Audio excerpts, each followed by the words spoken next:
Bienvenue sur l'empreinte digitale, je suis Fabrice Lamiro. On va parler aujourd'hui stratégie social media avec les 4 P du social marketing mix.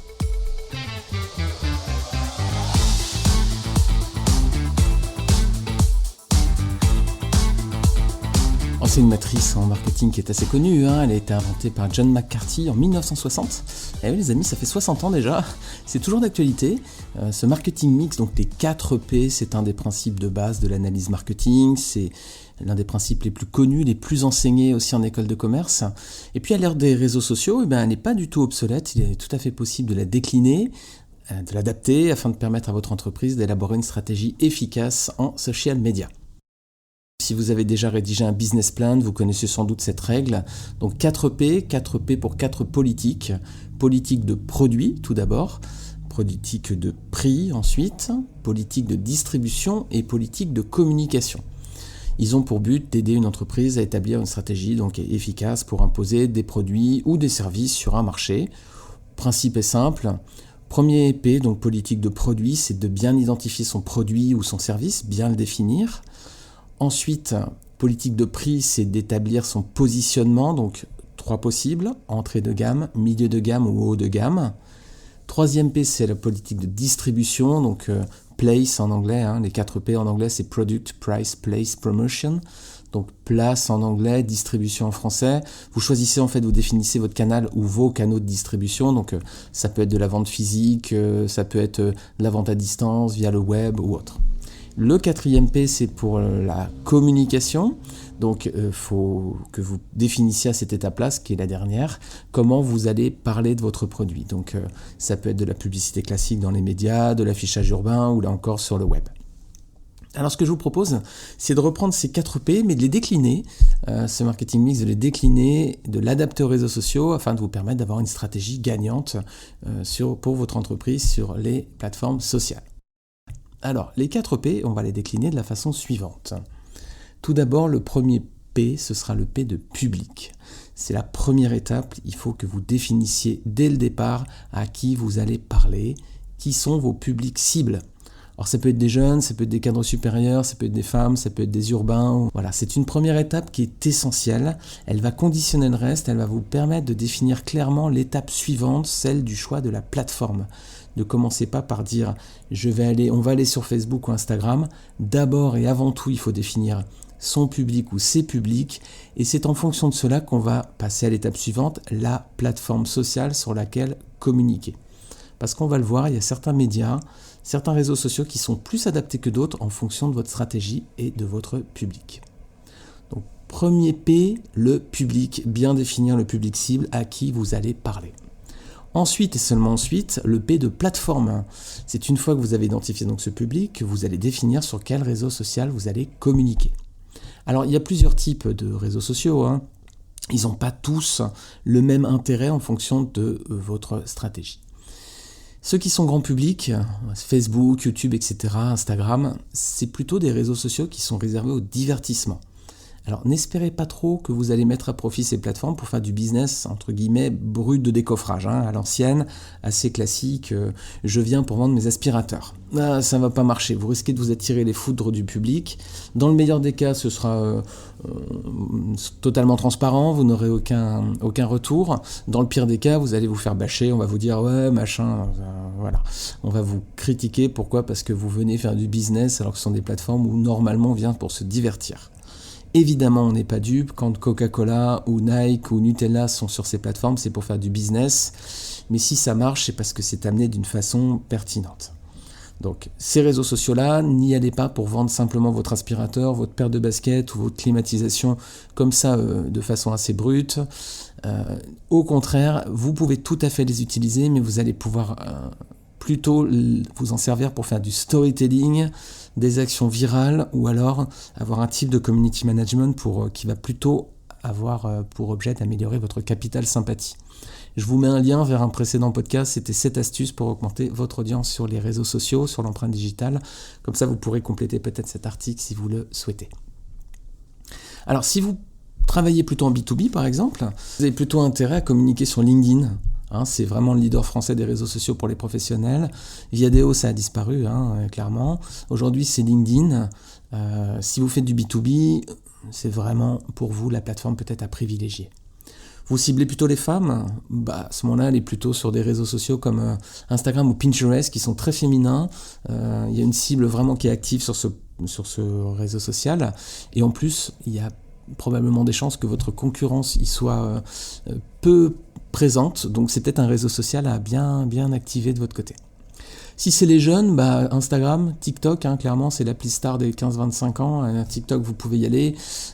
Pareil, je vous mets un lien vers un précédent podcast de l'empreinte digitale où on avait vu ensemble pourquoi TikTok pourrait devenir la plateforme numéro 1 dans le monde, mais il y a 3 étapes pour elle à respecter auparavant. Et l'actualité récente avec les annonces de boycott de la part des États-Unis et du rachat par LinkedIn vont clairement dans le sens de cet épisode. Alors je vous ai donné juste quelques exemples, quelques cibles, il y avait le B2B, les jeunes, les femmes. Je vous invite vraiment à consulter le blog du modérateur. Il propose des statistiques complètes sur les réseaux sociaux pour vous aider à choisir les plateformes les plus adaptées en fonction de votre public. Ne vous privez pas, c'est vraiment une mine d'informations. Le blog du modérateur.com, là encore je vous mets le lien en commentaire de ce podcast. Alors on a vu le premier P c'est public, le deuxième P c'était plateforme, le troisième P ce sera les publications. Troisième étape, vous avez défini votre public, vous savez à présent sur quelle plateforme vous allez communiquer, vous n'êtes pas trompé dans le sens, c'est pas d'abord la plateforme et ensuite le public. Maintenant, vous allez définir vos publications. Oubliez les messages peut-être avec du simple texte, il va falloir être un petit peu plus créatif. En effet, les posts avec images en général ont un taux d'engagement 2 fois plus important. La vidéo, c'est même encore un peu plus. C'est vraiment ce qui est le plus partagé sur les réseaux sociaux. Et puis, vous avez des nouveaux formats, vous avez les stories Instagram, vous avez les Reels aussi, vous avez les tweets vocaux qui marchent pas très bien, mais comme ça marche pas beaucoup, justement, ça vous permet de vous démarquer un petit peu, donc pourquoi pas. En tout cas, il va falloir être créatif. Si vous avez du budget ou des ressources en interne, activez-les, ne vous en privez pas. Vraiment, sur les réseaux sociaux, il faut se démarquer, il ne faut pas faire quelque chose de trop traditionnel. Parce que vous imaginez bien qu'aujourd'hui, on a beaucoup d'informations, beaucoup de publications. Si vous ne sortez pas du lot par un truc qui peut faire une accroche ou un truc un peu différenciant, vous allez passer un petit peu inaperçu. Donc ne perdez jamais aussi de vue que les réseaux sociaux sont plus adaptés pour le dialogue que pour le discours. Vous êtes là pour partager, pour échanger. Donc soyez créatifs, soyez interactifs, faites participer vos internautes, faites-les interagir, proposez-leur des contenus engageants qui ont un réel intérêt pour eux et pas seulement pour vous. Vous n'êtes pas là juste pour raconter votre vie et vos produits qui sont tellement merveilleux. Vous êtes surtout là pour rentrer dans une communauté et interagir avec elle. Je vous mets un autre lien, c'est également qui pourra également vous être utile, c'est comment publier efficacement sur les réseaux sociaux, sur mon blog, je le mets en lien aussi de cet article, de cet épisode de podcast.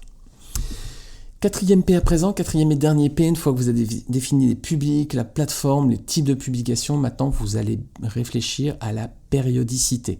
Quel va être le rythme de vos publications ? Alors idéalement, il doit être fréquent et régulier. Alors c'est quoi fréquent et régulier ? C'est quoi le bon timing ? Alors honnêtement, on lit et on voit de tout. Vous allez voir plein d'articles qui vous disent voilà le type de publication. Même j'en parle, vous voyez. Alors chacun a un petit peu son avis là-dessus. On dit qu'une publication quotidienne sur Facebook, c'est un bon rythme. Sur Twitter, ça va être plusieurs fois par jour pour exister parce que l'algorithme de Twitter est très permissif. Il laisse passer tous les messages de vos abonnés ou de vos abonnements, donc vous allez avoir beaucoup d'informations, il faudra publier beaucoup plus souvent pour exister. À titre d'expérience, je gère les réseaux sociaux notamment d'une grande banque française, je publie 1 fois par jour sur Facebook, environ 4 fois par jour sur Twitter et au moins autant sur LinkedIn. Et je fais 1 fois par jour sur Instagram. Voilà, c'est pour moi la fréquence idéale. Mais encore une fois, c'est celle que j'ai trouvée en fonction des statistiques de mes pages. Donc vous allez sur vos statistiques, vous faites des tests, vous regardez ce qui marche le mieux, combien de fois par semaine, à quel moment, quel jour, quelle heure. Il n'y a pas de recette miracle, mais moi, vous voyez, je donne mon expérience ici, mais je ne dis pas que c'est la panacée, que ça va répondre à tous vos objectifs. Il faut que vous testiez et en fonction de votre communauté, vous regardez le retour que vous avez. Donc, encore une fois, publier avec régularité, avec fréquence. Ce qui est important, c'est d'avoir un rythme de publication. Il ne faut pas publier, par exemple, 3 fois la semaine 1, 0 fois la semaine 2 et 4 fois la semaine 3, ça n'aurait aucun sens. Séquencer plutôt, une bonne façon de faire, c'est de faire un petit tableur Excel, de faire un planning média, et en début de mois, vous allez mettre les jours où vous allez publier et quel type d'article. Ça va vous permettre de voir s'il n'y a pas des trous dans la raquette, s'il n'y a pas des semaines où vous publiez beaucoup et plus rien la semaine d'après.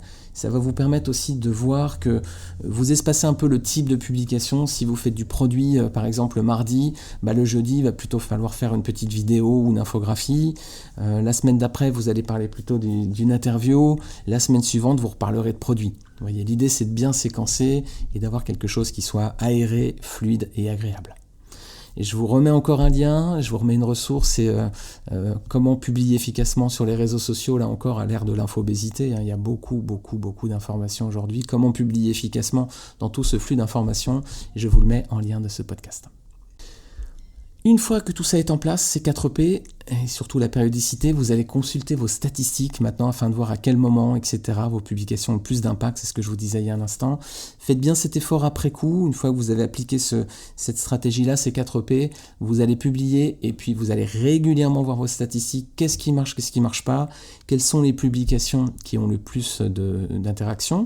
C'est pas forcément lié au jour ou à l'heure où vous avez publié, ça peut être aussi le fait que le contenu soit plus engageant, donc faites bien attention à ce paramètre-là. Et ensuite, si vous appliquez tout ça, vous allez pouvoir diffuser du contenu engageant auprès de votre public cible sur les médias les plus adaptés pour un résultat qui sera optimum. N'oubliez pas une règle de base, c'est qu'un post efficace sur les réseaux sociaux, c'est rien de plus que le bon message aux bonnes personnes, au bon moment et sur la bonne plateforme. Voilà les amis, merci d'avoir écouté le podcast, j'espère que vous l'avez apprécié. Si c'est le cas, je vous invite à le partager autour de vous. Et puis s'il vous plaît, si vous voulez vraiment me rendre un service, j'aimerais solliciter votre aide. Si vous l'écoutez sur Apple Podcast, ce serait super sympa de mettre un 5 étoiles et puis un petit commentaire positif. Pourquoi ? Parce que ça aide vraiment le podcast à être boosté, à être mis en avant sur la plateforme. Donc si vous voulez donner un petit coup de main à ce podcast Empreinte Digitale, si vous voulez participer à l'aventure, il y a un moyen très simple, mettez un petit 5 étoiles sur Apple Podcast et puis un petit commentaire positif, je serais vraiment ravi, puis je serais aussi ravi de vous remercier et de vous mentionner. Je vous remercie encore pour votre écoute, merci beaucoup et je vous dis à très bientôt pour un prochain épisode sur l'empreinte digitale.